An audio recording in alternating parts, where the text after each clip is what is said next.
Please use the sharing tools found via the share button at the top or side of articles.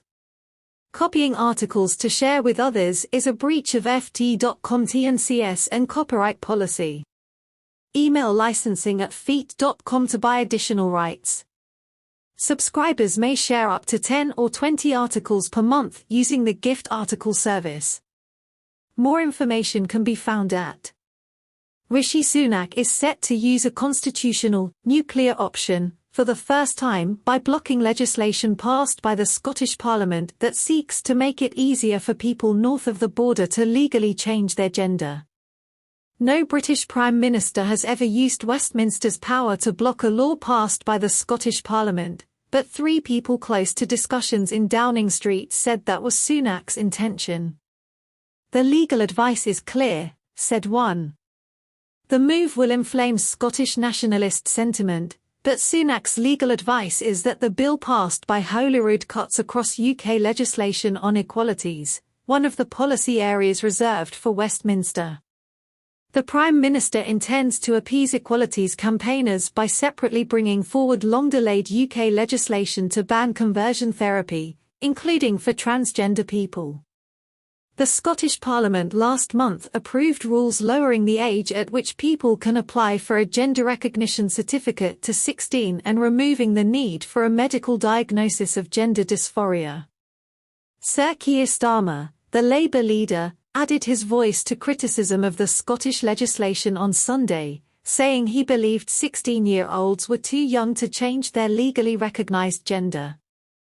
Sunak has until Wednesday to decide whether to block Scotland's bill using Section 35 of the 1998 Scotland Act, which created the Scottish Government and set out down the powers of the respective Holyrood and Westminster parliaments. One senior government figure said, "There isn't much disagreement that legally we have to act. A decision could be taken as soon as Monday, and Alistair Jack, the Scotland Secretary, is said to be fully supportive of the intervention." Kemi Badenoch, the Equalities Minister in the London government, has expressed concerns over the Scottish bill, and Sunak has said it was completely standard practice to assess its impact on the UK overall. Downing Street said on Sunday, "We have made no decision on any potential action at this time." Government ministers expect a Section 35 order would be challenged by Nicola Sturgeon, Scotland's First Minister, in the courts, but are confident of victory. A Scottish government spokesperson last week said, "The bill as passed is within legislative competence," and was backed by an overwhelming majority, with support from members of all parties. But equalities campaigners will draw some comfort from the news that the UK government is bringing forward a long-standing commitment to legislate on banning conversion therapy. Originally promised by former Prime Minister Theresa May in 2018, the move has been repeatedly delayed, but government officials said it would now be brought forward as early as this week. Crucially, the bill, which will be subject to pre-legislative scrutiny by senior parliamentarians, will cover transgender people, one official said. Last April, the government said any ban would only apply to attempts to alter a person's sexuality, not attempts to try to change people's gender identity. Ian Anderson, the government's LGBT+ advisor, quit in protest. The government remains committed to banning conversion practices in this country, the Government Equalities Office said.